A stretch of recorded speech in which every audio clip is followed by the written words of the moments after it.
આજના આ ચૈત્રી નવરાત્રીના ત્રીજા દિવસની આપ સૌને ખૂબ ખૂબ શુભેચ્છા. આજનો દિવસ માં દેવી ચંદ્રઘંટાનો દિવસ છે. દેવી ચંદ્રઘંટા જીવનમાંથી ભય, અવરોધ અને નકારાત્મક ઉર્જા દૂર કરે છે. તો દેવી ચંદ્રઘંટાની પૂજા કરવા માટે સવારે આપણે નાઈ અને બ્લુ રંગના વસ્ત્રો ધારણ કરવાના છે અને મા દુર્ગાનું સ્થાપન કરી એમનું પીળા અને લાલ ફૂલ અને અક્ષતથી પૂજા કરવાની છે અને એમને ખીરનો ભોગ ધરાવવાનો છે અને ઓછામાં ઓછું 108 વખત ઓમ દેવી ચંદ્રઘંટાય નમઃનો જાપ કરવાનો છે અને માની આરતી ઉતારવાની છે અને આપણે મનમાં એવો ભાવ કરવાનો છે, હું નિર્ભય છું, હું સુરક્ષિત છું.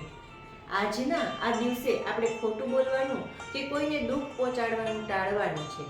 દેવી ચંદ્રઘંટાની પૂજા કરવાથી તમારા જીવનમાં અવરોધો, દુશ્મનો દૂર થશે, તમારી તકલીફો શાંત થશે અને જીવનમાં આત્મવિશ્વાસ અને નિર્ણય લેવાની ક્ષમતામાં વધારો થશે.